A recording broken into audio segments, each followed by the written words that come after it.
On se retrouve chaque semaine pour faire des économies dans plein les poches. Content de vous retrouver avec toute l'équipe autour de la table. Quentin, Romaric, Antoine, tout le monde va bien ?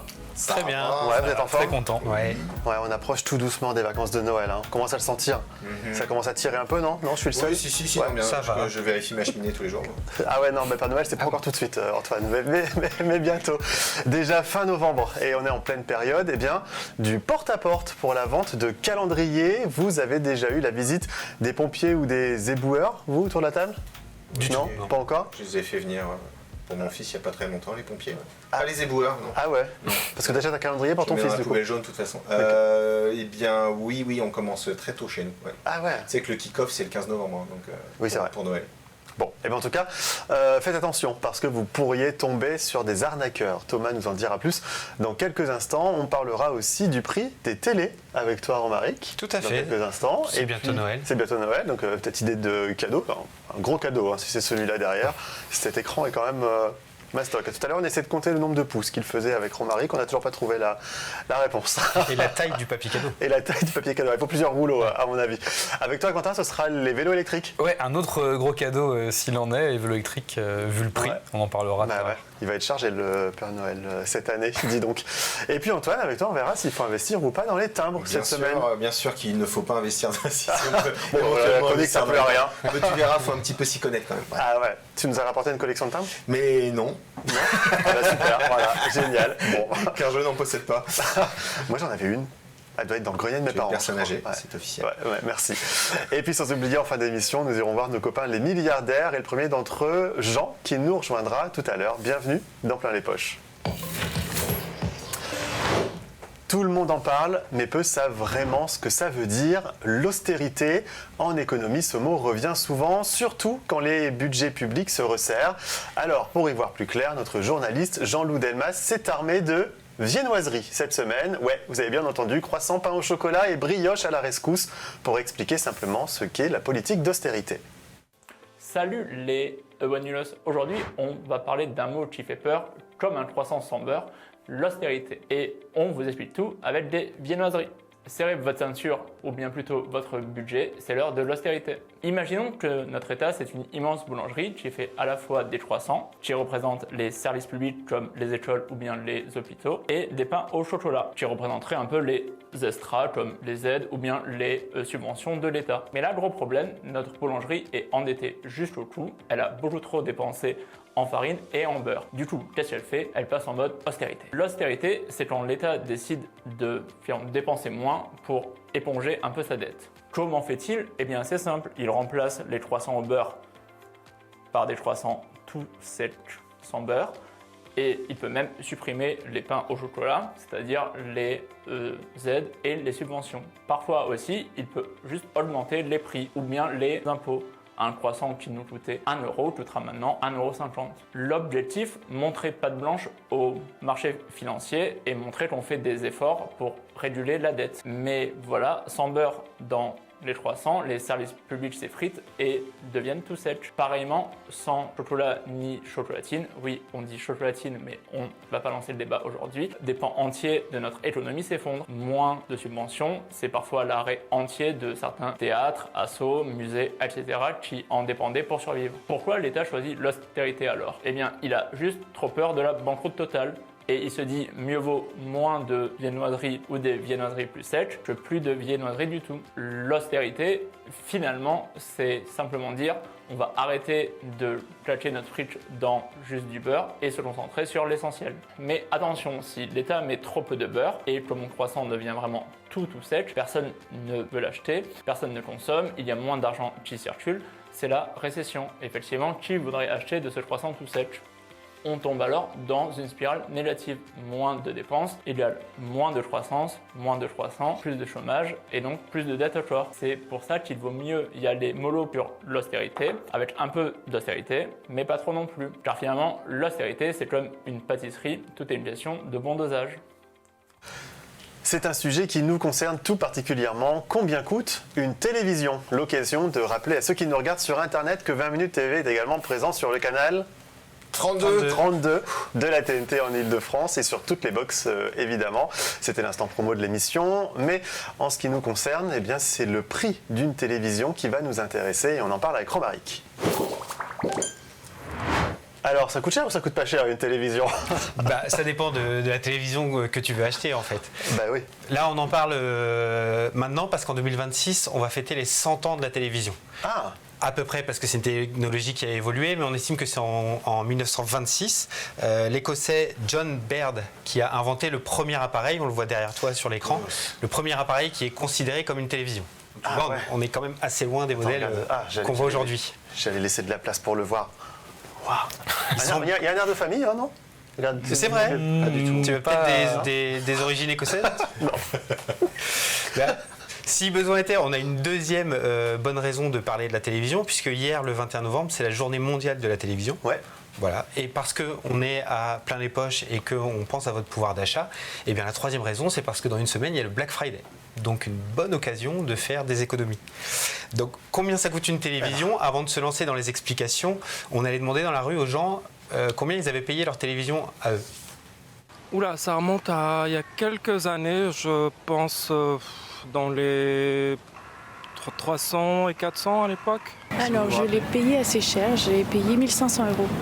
Alors, comme elle est assez ancienne, toute proportion gardée, j'ai pas le prix exact, mais je pense que ça devait tourner dans les 500, €, quelque chose comme ça, aux alentours. Je l'ai payé un peu moins de 350 €, je crois. Il y a tous les prix, hein. Oui, on a 350, 1500, waouh. Et encore, on est sur une fourchette assez réduite finalement, parce que moi, dans ce que j'ai trouvé, on a des télévisions qui vont de 60-80 € jusqu'à plusieurs milliers d'euros. La télévision la plus chère que j'ai trouvée coûte 130 000 €. Ah, waouh. Voilà. Elle fait le café à ce prix-là? J'espère. J'espère qu'elle vous masse les pieds pendant que vous regardez un film. Mais je pense que voilà, un petit crédit à la conso sera nécessaire. C'est énorme. Et donc, tu nous as décortiqué le prix d'une télévision, comme d'habitude? Exactement. Et on va le regarder justement tout de suite sur cette gigantesque télévision. Oui, dont je ne connais pas le prix. On vous présente toutes les semaines, dont tu ne connais pas le prix. Je ne me demande pas. Je te l'avais demandé, mais voilà. On ne sait pas non plus quelle taille elle fait, parce que ça compte en fait dans le prix de la télévision. Et ça se compte en pouces. Ah ouais. Mais on ne sait pas le pouce de qui. Donc voilà. Ça compte. Voilà, donc sur cette très belle infographie qui est préparée par nos équipes, on voit qu'en fait 45% du prix d'une télévision, c'est le matériel et les composants. Ouais. Donc ça compte parce que c'est ce qui va sans doute le plus faire évoluer les différents prix des télévisions en fonction des modèles. Ensuite, on a les technologies intégrées à l'intérieur, donc ça c'est toutes les licences, les brevets, la recherche, développement de logiciels qui représentent 15% du prix. On a le développement, donc la recherche et développement pur, la conception et les tests, c'est 8%. On a le marketing, publicité, ça on en mange beaucoup de la publicité pour les télévisions, surtout à l'approche de Noël, c'est 10%. La logistique et le transport, c'est 7%, et ça bouge très peu parce que devinez d'où viennent la plupart des télévisions de l'autre bout du monde. De l'autre bout du monde, souvent d'Asie, sauf pour les modèles les plus cheap en fait, qui viennent souvent d'Europe de l'Est ou de Turquie, mais en général ça vient de Chine, de Corée et du Japon. Ah ouais. On a ensuite la marge distributeur, c'est en moyenne 10%, et la marge fabricant, c'est 3%. Pour ce qui est des taxes, c'est la TVA en fait principalement, et ça représente 12% en moyenne du prix. Ah. Mais ça c'est pareil, ça dépend si on a une télé qui coûte 60 € ou qui en vaut 2000. Et donc tu disais, elles viennent toutes d'Asie. Voilà, c'est ça. Elles viennent toutes d'Asie. J'ai noté ici le classement en fait des télés les plus vendues en France. En 1, on a Samsung, c'est Corée du Sud. On a LG, c'est Corée du Sud. On a TCL, qui est une marque assez récente chinoise. On a Hisense, qui est chinoise aussi. Et enfin, on a Sony, qui est japonais. Voilà, donc comme ça, il n'y a pas match en fait pour ce qui est de la télévision. Donc je vous disais, le matériel, c'est ce qui va le plus influer sur le prix. Donc en fait, parce que ça va dépendre de la taille de l'écran, de la technologie, de la définition aussi, du nombre de pixels qu'on va avoir dans l'écran pour donner une image plus ou moins précise. Donc à ce sujet, on a interrogé les personnes de tout à l'heure pour savoir combien elles seraient prêtes à mettre dans une télévision. Ça dépend des fonctionnalités, ça dépend de... En règle générale, pour ce type de dépenses, j'alloue pas plus de... Enfin, j'essaierai de me limiter à 400 €, je pense. Ah bah 1500 €, voilà. Ouais, pas plus. Il y a, je pense, un choix suffisant, 500, 600, voilà. Je pense pas que... J'ai pas envie d'aller mettre 1000 €, quoi. Pour une télé de rêve, je mettrais peut-être pas plus de 600 €. Pas plus de 600 €, ok. Oui.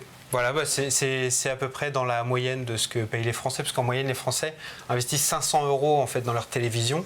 Alors, c'est très intéressant parce que c'est un marché qui a grandi, en fait, mais les technologies ont évolué, mais le prix moyen dépensé a baissé de 20% en 10 ans.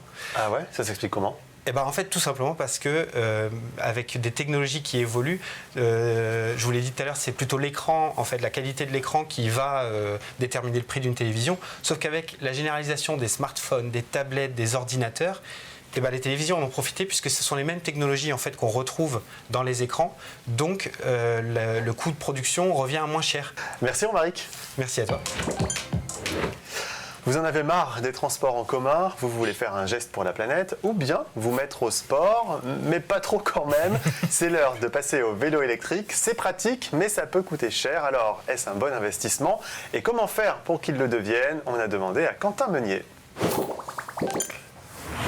Alors, c'est un bon investissement ou pas le vélo électrique ? Noam, déjà, est-ce que... j'imagine. Suspense. Est-ce que tu prends le vélo, toi, Noam ? Oui. Oui, c'est vrai, tu prends le... Alors, pas tous les jours, mais j'en fais régulièrement. Donc c'est à toi, celui que j'ai vu garé devant le studio. Celui qui est très mal garé ? Ouais. Probablement, ouais. Ok. Il n'y aura peut-être plus les roues ce soir, mais... Non, dans ce cas, tu fais partie des à peu près 20% de foyers européens qui possèdent un vélo, alors à essence électrique, c'est vrai que je peux préciser. Tu prends vélo électrique ou mécanique ? Alors, ça dépend. Ça dépend. Oui. Bon, la réponse, c'est assez kiff-kiff. Ah, ok. Donc oui, comme je disais, il y a un foyer européen sur 5 qui a un vélo électrique en 2024. Donc je t'apprends rien, dans les grandes villes européennes, on roule de plus en plus en vélo pour se déplacer, surtout depuis la crise du Covid-19. Ah oui. Et si je veux m'y mettre, alors ça coûte combien ? Parce que c'est bien gentil, mais bon. Oui, malheureusement, ça coûte bien plus cher que ton vélo mécanique, justement, Noam. Un VAE, donc pour vélo à assistance électrique, ça coûte dans les 700-800 €. Si tu veux un modèle vraiment confortable pour un usage quotidien ou un modèle un peu plus sportif, tu peux monter dans les plus hauts de gamme, 1000 €, 1500, 2000 €. Il n'y a pas vraiment de plafond. Ah oui, j'espère qu'à ce prix-là, tout est compris. Non, Noam, justement, il y a des coûts... Il n'y a pas les roues. Si, alors il y a quand même les roues et le guidon et la selle, normalement. Ouf. Mais par contre, il y a toujours des frais plus ou moins cachés avec ce genre de choses. C'est un peu comme avec la voiture. D'abord, il y a l'entretien. Tu as repayé peut-être des pneus, des freins, ta chaîne, ton moteur électrique a changé de temps en temps aussi. Pour un usage vraiment sérieux, ça peut rajouter 200 à 500 € par an. Ah oui, quand même. Un moteur électrique, oui, ça ne se change pas comme ça. Tu rajoutes à ça le prix du remplacement de la batterie au bout de quelques années, parce que ça, pareil, ça s'use. Ça peut faire autour de 300 € toutes les quelques années. Et à ce prix-là, tu as probablement envie de le faire assurer, ton vélo électrique. Donc tu rajoutes tous les mois, pour une assurance contre la casse et le vol, une douzaine d'euros par mois. Et comment je fais pour amortir tout ça alors ? Et je vais en faire des kilomètres. Oui, voilà, exactement. Déjà, tu as intérêt à faire des kilomètres pour rentabiliser. Mais il faut voir le positif. Tu penses un peu à tout ce que tu peux dépenser en essence, en parking quand tu prends la voiture, en abonnement transport en commun. Déjà, c'est quelque chose que tu vas récupérer en investissant dans ton vélo électrique. Sache aussi qu'il y a des aides pour l'achat de ce genre de véhicule. Par exemple, Île-de-France Mobilité, pour parler de chez nous, se rembourse jusqu'à 400 € l'achat d'un vélo électrique. Ça peut commencer à faire pas mal. Et donc, en résumé, à quoi il faut faire attention ? Faut faire le bon choix dès le départ, ne pas forcément viser le haut de gamme hors de prix, mais prendre un modèle qui est adapté à ton usage, surtout si tu commences. Profiter des aides et des subventions, on vient de le dire. Tu peux vérifier auprès de ta région, mais aussi de ton entreprise, s'il y a des aides pour l'achat d'un VAE. Utiliser souvent et l'entretenir correctement aussi, pour ne pas avoir à sortir une grosse dépense d'un coup. Et aussi, autre conseil, tu peux commencer par louer un vélo électrique ou même mécanique, je pense que c'est possible, pour voir si c'est un mode de transport qui te convient au quotidien. Et si c'est vraiment trop cher, il te reste le vélo mécanique ou tes petits pieds. Exactement, une bonne paire de baskets et on fait tout à pied. Voilà. Merci Quentin. Pas de souci. Ils sonnent à votre porte avec un grand sourire et un calendrier à la main, mais sont-ils vraiment pompiers, éboueurs ou de simples escrocs? À l'approche des fêtes, les faux vendeurs de calendriers refont surface. Notre journaliste Thomas Mitchell-Bielic vous explique comment repérer les arnaques et éviter les mauvaises surprises. Quand on sonne à votre porte avec un calendrier, vous pensez soutenir les pompiers, un agent communal ou une association, mais si c'était une arnaque? En cette fin d'année, attention, des escrocs se font passer pour des pompiers, des agents municipaux ou des bénévoles pour vendre des calendriers. Ils frappent à la porte, présentent un badge ou un uniforme bâclé, affichent des logos officiels et vous demandent un don ou un paiement immédiat. Le but de ces escrocs est de vous soutirer de l'argent sous fond de prétendue charité. Dans les Ardennes par exemple, 2 jeunes filles se sont présentées au nom de la commune pour vendre des calendriers. Résultat, la mairie a complètement démenti. Dans d'autres villes, ce sont des faux agents d'encombrants ou encore de faux vendeurs au nom d'associations de protection animale qui agissent. Mais voici les signaux d'alerte. D'abord, si l'uniforme ou la carte professionnelle manque, si le tarif est fixé à l'avance ou on vous demande un don sans reçu, et enfin, si le démarcheur ne propose aucune trace officielle d'un site internet, de coordonnées ou encore d'une association référencée, c'est louche. Alors, pour ne pas se faire avoir, demandez la carte professionnelle du vendeur de calendrier. Si vous avez un doute, renseignez-vous auprès de la mairie ou du centre de secours concerné. Ne payez jamais sans reçu. Le montant doit être libre et un vrai organisme délivre un justificatif. Et ne laissez pas entrer chez vous un vendeur que vous ne connaissez pas. Bref, retenez bien que si un vendeur ne peut pas justifier son statut ou ne fournit pas de reçu, il y a de fortes chances que vous donniez de l'argent pour rien. Les timbres, on les colle sur les enveloppes ou on les garde pour devenir riche. Pour cette rubrique, l'investissement chelou, Antoine a enquêté sur cette drôle d'idée, investir dans les timbres, un placement de collection ou juste un truc de philatéliste passionné. Réponse avec Antoine. Oui. Alors, ta collection est toujours pas arrivée? Toujours pas. Toujours pas. En vrai de vrai, mon papa il en a une qui est très cool, mais bon. C'est pas grave, je l'ai pas sur moi. On l'aura pour la prochaine fois. Oui, je pourrais l'amener la semaine prochaine, absolument. Peut-être pas. Non, parce qu'on enregistre l'émission juste après, la semaine prochaine. Oui, donc, oui, non, mais t'inquiète. Dis pas tout. Ah oui, ça ne dit pas tout. Le magicien en bois, quoi. On ne dévoile pas les tours. C'est vrai. Les timbres, donc c'est des petits objets étranges qui collent, qui sont un peu agaçants et qu'on n'utilise plus guère, en fait.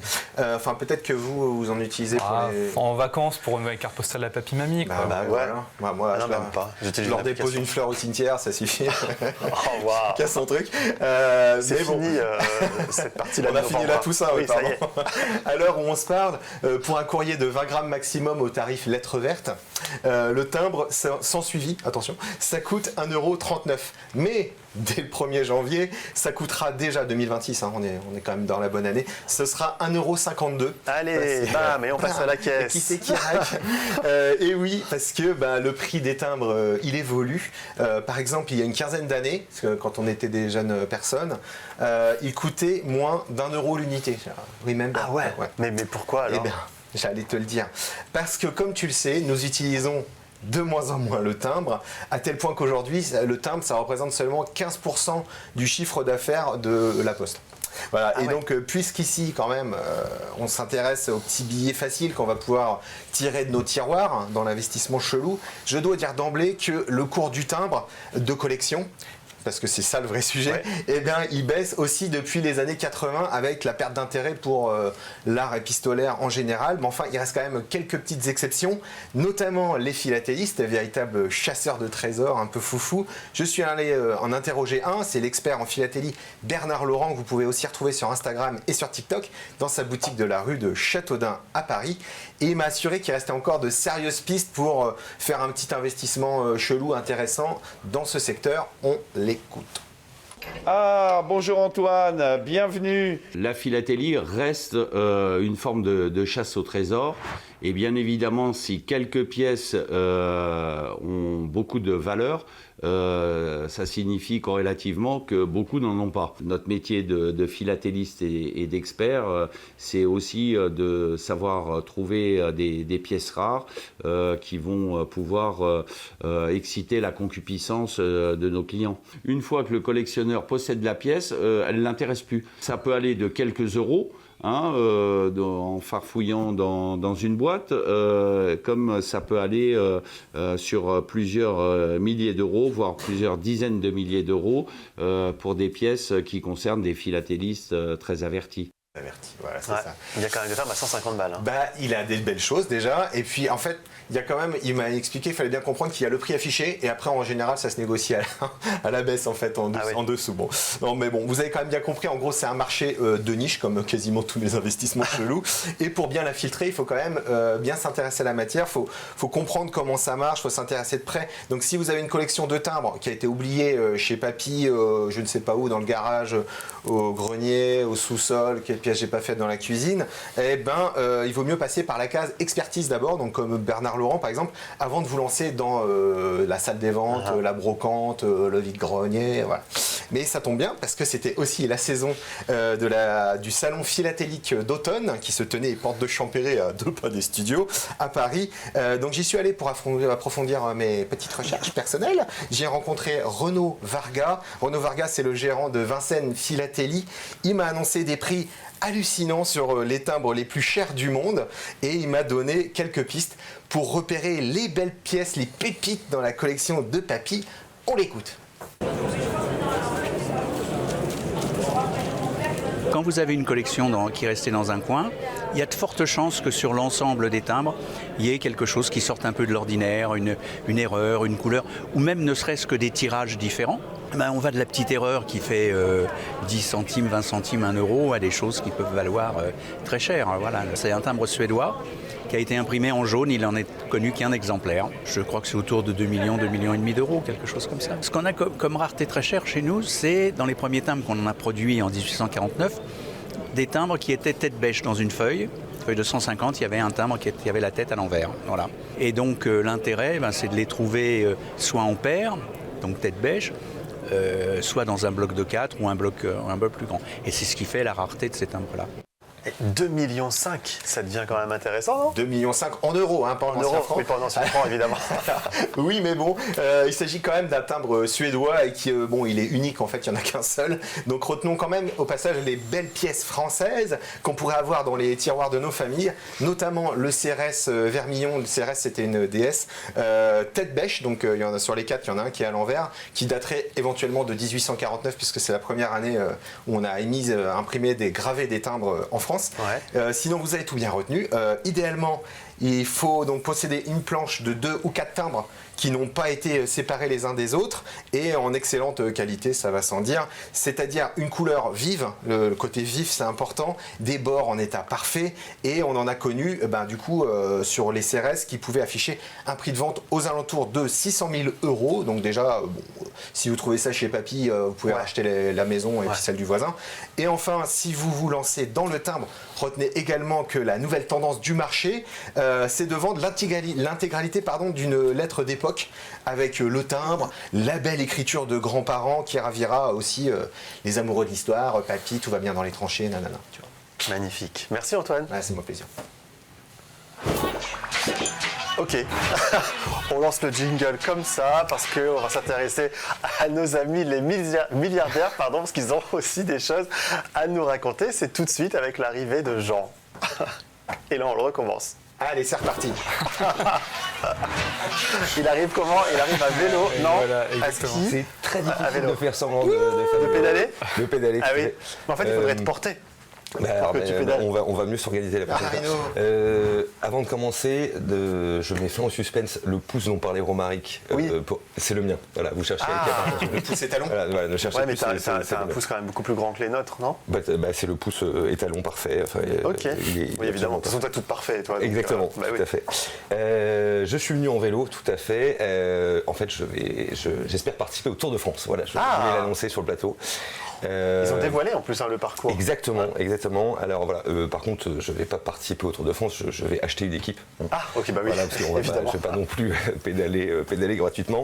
Et voilà, on est en train de faire des petits essais sur les maillots, sur les couleurs. Enfin, on est sûr du coup de la couleur ? Pas encore, voilà, mais si vous voulez, on pourra en discuter la prochaine fois. On ne va pas parler vélo, on va parler tout à l'heure. On va parler de générosité aujourd'hui. Voilà. Ça, on aime bien. Exactement. Alors beau, parce que mes amis milliardaires sont évidemment très généreux. Alors il y en a certains qui luttent contre la faim dans le monde, qui veulent sauver les orang-outans. Alors le nec plus ultra, c'est quand même d'avoir sa fondation d'art moderne. Ça c'est quand même un petit bijou. D'avoir aidé à la restauration de Notre-Dame de Paris. Voilà, mes amis, ils donnent à tout le monde, tout le temps. Voilà, ils ont un cœur énorme. Mais qu'est-ce qu'ils sont généreux. Ils sont super généreux. Alors parfois, il y a des dons qu'on n'a pas vu venir, voilà, qui sont un petit peu improbables. Celui dont je vais vous parler se passe pendant le shutdown aux États-Unis. Donc le shutdown, c'est lorsque le vote du budget est bloqué parce que les parlementaires n'arrivent pas à s'entendre. Donc vous avez les politiques qui s'engueulent, vous avez les fonctionnaires qui ne sont pas payés. Ça donne des situations assez ubuesque, comme vous pouvez voir à l'écran, avec des Américains qui ne sont pas payés, donc qui vont être obligés d'aller au secours populaire parce qu'ils n'ont plus d'argent. Et dans ce grand bazar, l'administration Trump a reçu un don inattendu de 130 millions de dollars, badaboum, énorme, pour payer les salaires des militaires. Ah, voilà. Oui, alors, on a vu passer ça. Ouais, on pensait aux profs, on aurait pu penser aux médecins, on aurait pu penser aux agents d'environnement, mais non, l'armée, pourquoi pas. Des fusils, des tanks, c'est pas complètement con, ça peut servir. J'imagine que le vrai problème, c'est pas ça, c'est d'où vient l'argent. Exactement, Noam. Alors, selon les médias américains, ce don, c'est l'œuvre de Timothy Mellon. C'est l'héritier d'une richissime famille de Pittsburgh, dont le patrimoine est estimé à 14 milliards de dollars. Voilà. Ah ouais. Plutôt un beau bébé. Et Mellon, il a quand même un profil atypique. Alors, d'une part, c'était le principal donateur de la campagne de Donald Trump. C'était aussi un donateur de la campagne de Robert Kennedy Jr., qui est devenu le ministre de la Santé. Alors, Kennedy Jr., il est anti-vax, il est complotiste. Alors, souvent, les deux vont de pair, bien sûr, mais voilà.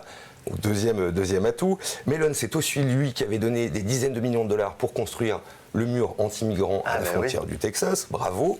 Et c'est encore lui qui a été épinglé dans sa biographie pour des propos racistes. Voilà, super. Moralité de tout ça Moralité, alors on ne sait pas si Mellon paye les fonctionnaires pour avoir une milice privée et les militaires pour avoir une milice privée dans son ranch du Wyoming, parce que c'est là-bas qu'il habite. Ce qu'on sait, c'est que le melon, c'est bon, mais parfois ça peut être un petit peu moisi. Voilà. Oh waouh. Là, on a eu un florilège de blagues. Et gratuit. Et c'était gratuit, voilà. Et ils pourront peut-être fêter tout ça dans la nouvelle salle de bal de Trump. On l'espère. J'attends je vous tiens au courant pour les invitations, évidemment. Merci Jean, merci à vous. Sur ton vélo. C'est la fin de cette émission. Vous pouvez retrouver l'intégralité, déjà Antoine fait vous pouvez retrouver l'intégralité de nos contenus sur 20minutes.fr et sur nos réseaux sociaux. Merci de nous suivre chaque semaine. On se retrouve évidemment la semaine prochaine à la même heure et d'ici là, portez-vous bien, on l'aura la semaine prochaine.